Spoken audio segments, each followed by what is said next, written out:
This corridor that could sideline Russia and Iran might bring billions of dollars to the American economy. Or it could do the exact opposite. Here are the truths no one's talking about. Last week at a think tank meeting in Washington, I heard something that caught my attention. An expert said a 26-kilometer road opening in the Caucasus could completely change America's geopolitical game in the next 10 years. Everyone went silent. I thought, wait, how exactly? Oh, we're talking about the Zangezur corridor between Azerbaijan and Armenia. After 30 years of bitter conflict, the two countries finally decided to open this passage. But this isn't just a peace deal, my friends. It's a complete redrawing of the world's energy map. Think about it. Turkmenistan and Kazakhstan are sitting on trillions of cubic meters of natural gas. The price of American LNG sold to Europe is between $800 and $1,000 per 1,000 cubic meters. Now, what if this Central Asian gas bypasses Russia and reaches Europe for just $400? This is where you have to stop and think. On one hand, Europe breaking free from Russian gas is something America has wanted for years. On the other hand, there's the risk of crashing your own LNG market. What happens to those LNG plants in Texas and Louisiana? Are billions in investments going down the drain? If you're enjoying the video, hit that like button. It really matters for the algorithm. And tell me in the comments, should America support this corridor or protect its own LNG market? But hold on, we're just getting started. This corridor isn't just going to carry gas. The Pentagon's actually eyeing something else. Critical minerals. Cobalt, lithium, rare earth elements, 80% of which are currently controlled by China. But Kazakhstan and Uzbekistan have massive reserves. And guess what? Thanks to this corridor, they can now bypass China. Last month, a leaked State Department report said the Zangezur corridor is a historic opportunity to diversify America's critical mineral supply chain. Sounds great, right? But the devil is in the details. Here's the ironic part. America is ready to spend billions to support this corridor. But at the same time, America doesn't want its own energy companies to lose the European market. It's the classic American dilemma, you can't have it all. Recently at an energy conference in Houston, I heard an interesting talk.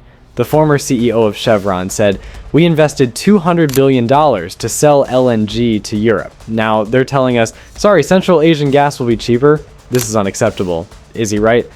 Maybe. But let's look at the bigger picture. Russia is currently selling 5 million barrels of oil a day. Now, half of that used to go to Europe before the sanctions. Now India and China are buying it. But if this corridor runs at full capacity, not only Azeri oil, but also Kazakh oil will flow west. That means an extra 2 million barrels a day. And here's where America gains leverage. Why? Because the companies transporting that oil are, guess who? ExxonMobil, Chevron, Conoco, Phillips. They're already in Kazakhstan. But wait, how does Iran see this? Aha, right on its northern border, practically in its backyard, a new energy corridor is opening that bypasses it completely. For Tehran's clerical regime, this is like an economic death sentence. Already crushed by sanctions, now Iran will lose its transit revenues too. Last week, Iran's foreign minister made an interesting statement: regional cooperation benefits everyone. In diplomatic language, that basically means, don't you dare leave us out.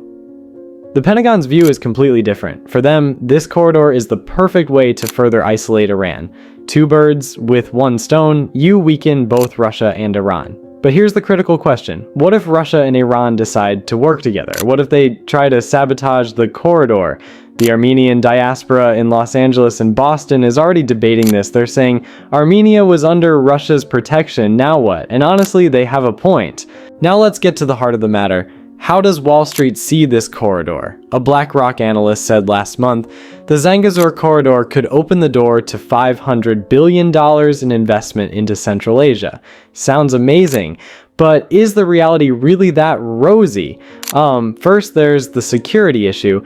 This corridor runs through one of the most unstable regions in the world. There are still occasional clashes in Nagorno-Karabakh. Russian peacekeepers are in the area, which is ironic, right? They're protecting a project that goes against their own interests. Then there's the timing issue.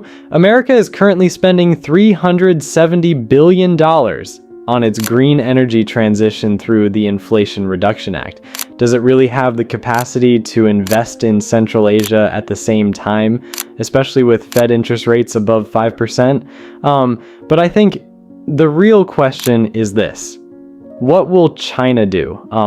For China, Central Asia is critical to its Belt and Road Initiative. The Silk Road, starting from Xinjiang, passes through Kazakhstan. If America moves into this region, China's reaction will be strong. And China has a powerful weapon, money.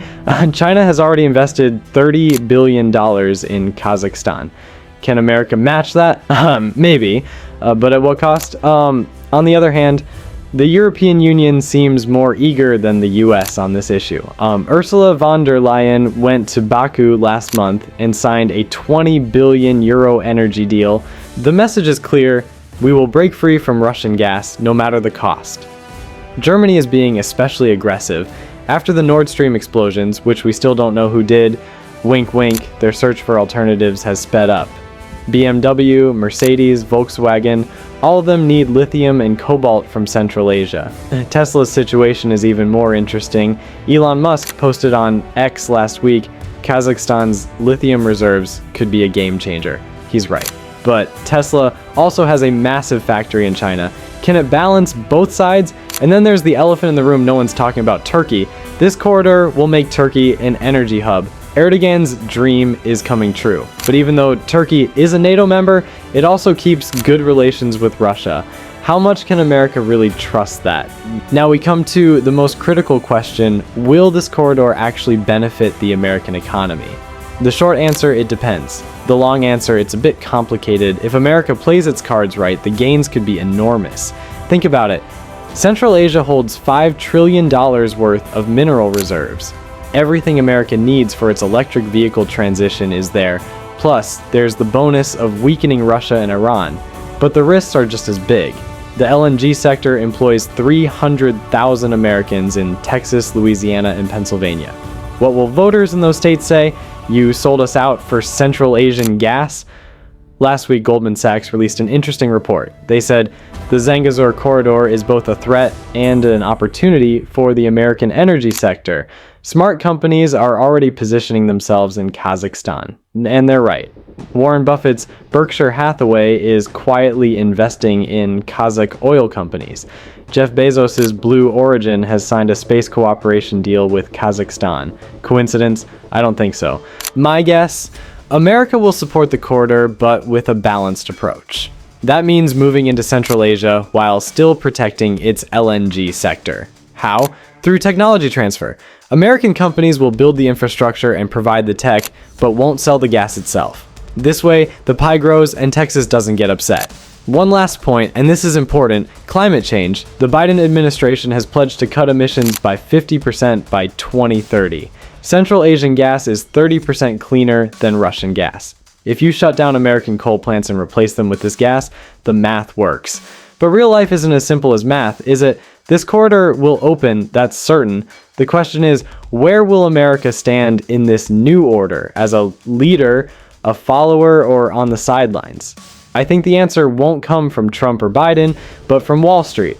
Money will decide where America goes. And right now, money is slowly flowing into Central Asia.